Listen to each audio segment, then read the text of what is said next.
So my name is Brian Kenish. I'm going to be talking about how our web browsing history is leaking into the cloud. So I never actually talk about myself much at these things, but I think given the topic, I have to do a little bit here, and it's really going to be more of a confession than an autobiography. So about 10 years ago, I showed up at DoubleClick, and my job was to figure out mobile advertising.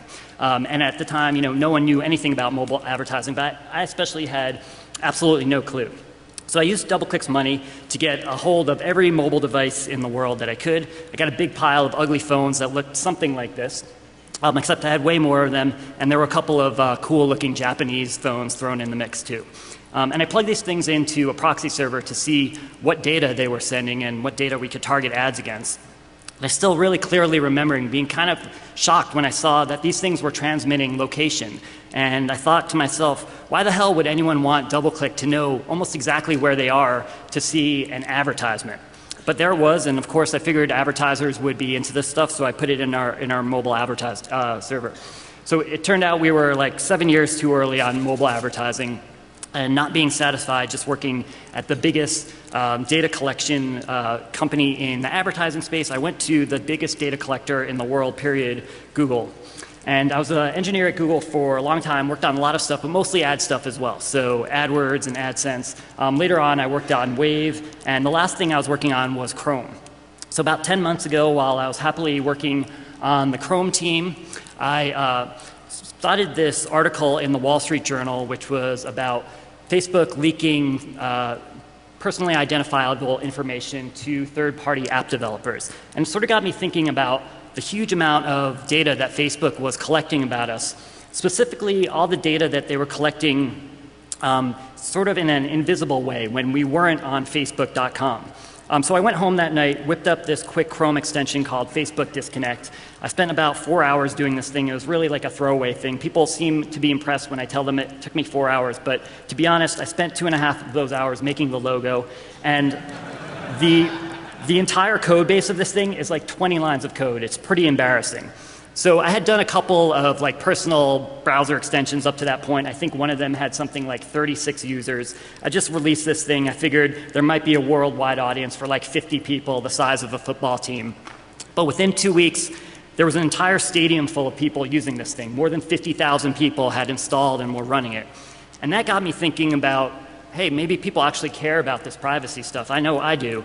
So I wanted to do a follow-up extension that did more than just stop your data from going to Facebook.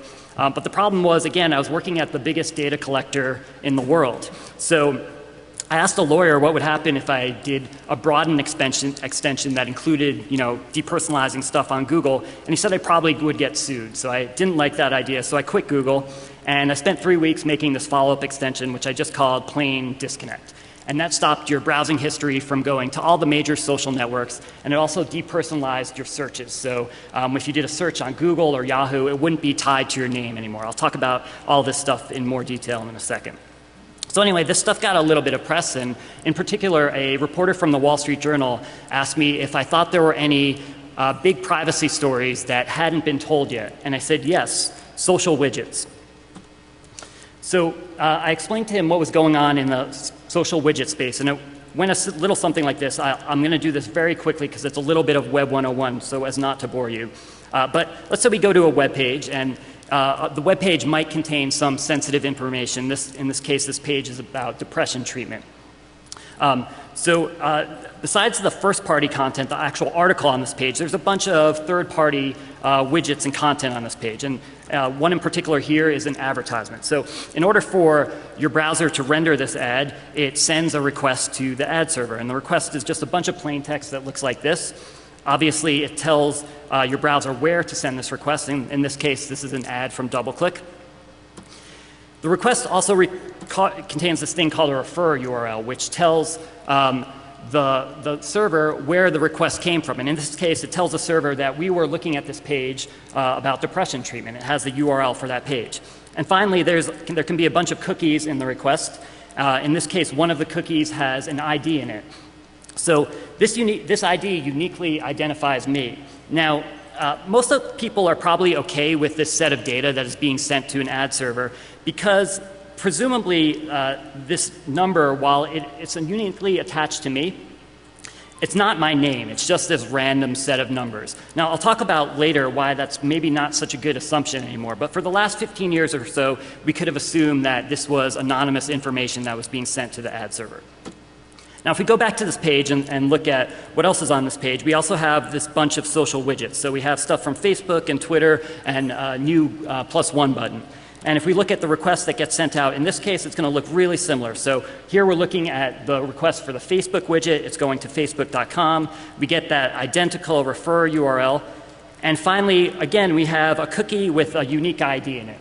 Now, this looks almost identical to the request that we just looked at, but there's a huge difference here. The difference is that this ID is no longer just a string of numbers. It actually points to my Facebook profile. So it's not just my browsing history with a set of numbers that Facebook is getting. Facebook is actually getting my name. They know that Brian Kenish, is actually looking at that page.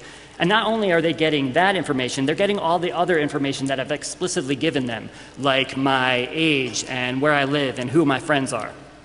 So you'd think with all this browsing history attached to our name that these companies would at least say what they're doing with the data. And at the time, I looked up what they were doing, and all I found was these 404 pages. There was nothing. Facebook didn't say what they were doing with the data, nor Google, nor Twitter. So I explained this whole scenario to this Wall Street Journal reporter, and he said, well, that's kind of interesting, but how big of a problem is this really? I mean, can you quantify how much of our browsing history they're really getting? And I said, that's a really good question. Good luck finding out the answer. But he was a good reporter, so he kept asking me over and over again, and finally I relented, and I figured I would answer the question in a way that a Googler would answer the question by writing a web crawler to figure out the prevalence of all these different tracking companies.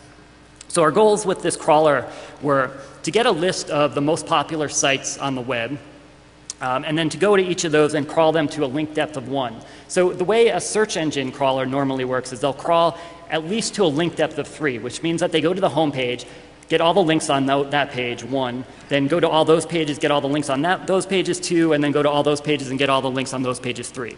But since I no longer worked at Google and didn't have access to 1 million computers anymore or unlimited bandwidth, we figured for the sake of this experiment, it would be good enough to get a small sample and do a link depth of 1.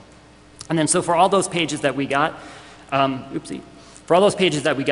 we were going to extract the third-party domain names from all the resources on those pages that sent these HTTP requests with the refer URLs.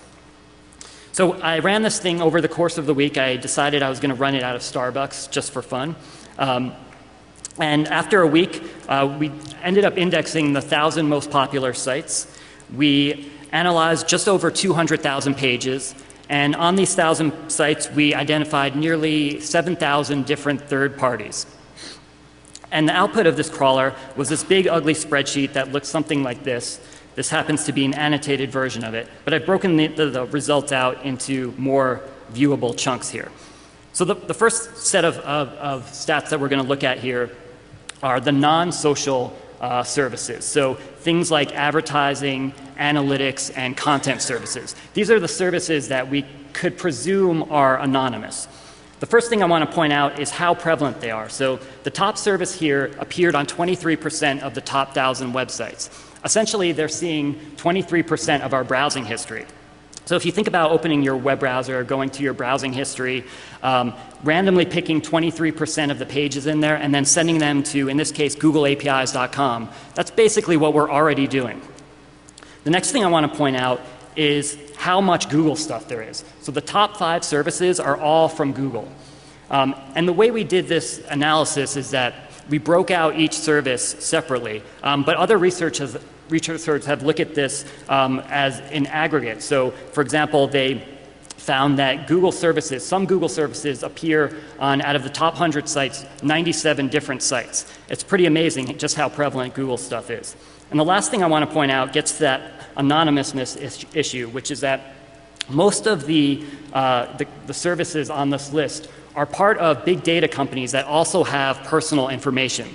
So Google obviously has personal information. We log into things like Gmail and Docs and so forth. Adobe has personal information. They have Photoshop online. Amazon, obviously, you go and buy books there. Just under the top 10 on this list is Atlas, which was purchased by Microsoft, who obviously has personal information. So at any point, these big data companies could decide to link up their anonymous data sets with their personal data sets. And what that would mean is that not only is your browsing history going forward being tracked, but all the past 15 plus years of your browsing history could instantly be attached to your name. And this isn't some hypothetical scenario. It's actually something that happened at Google a couple years ago. The Wall Street Journal published some leaked documents where Google was debating linking up their personal and anonymous data. So it's something that could actually be happening already, or certainly could happen in the future.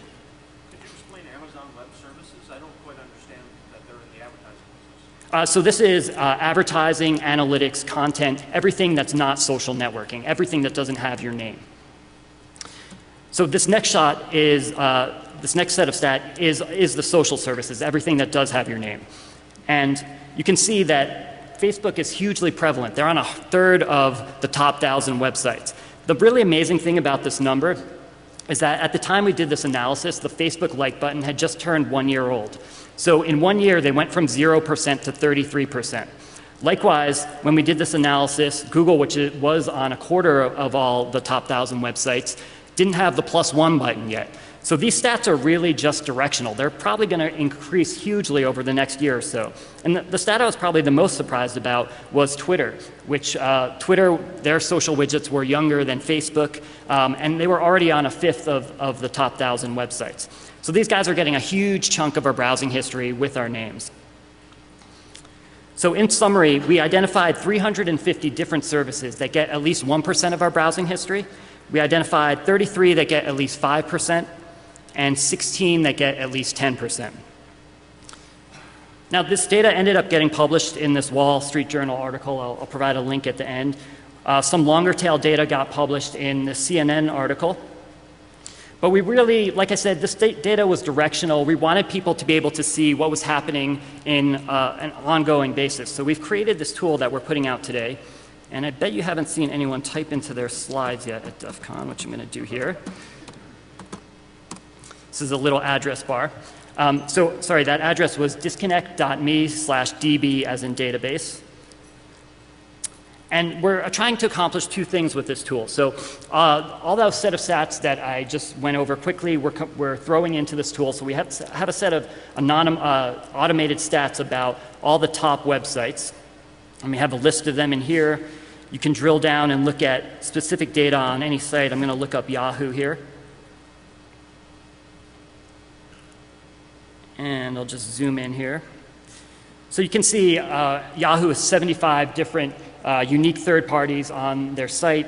When you go to an average Yahoo page, there are almost 5 different third parties on the page, which means that not only are you sending your browsing history, obviously, to yahoo.com, which is where you are, but your browsing history is going to 5 other places. So the second thing that we wanted to address with this tool is the problem that I mentioned earlier, which is that while we can see where our data is going, we can see that it's going to Facebook or Google, they don't really do a good job of telling us what they're doing with their data. So we've teamed up with Mozilla to work on this icon project where we can turn every website into a set of privacy icons that make it easy to identify what they're doing once they actually get our data. And if we go back and look at this Yahoo page here, you can see we have these 5 icons that represent whether Yahoo is selling our data, whether they give it to advertisers, how readily they turn it over to authorities, and how long they keep that data. And this is actually a crowdsourced project. So we have a wiki-based platform here. You can go read the privacy policy of any of the sites that we have in here and then set their icons according to what they're doing. We already have a JSON API, so we're hoping to make this widely available to other tools beyond our own.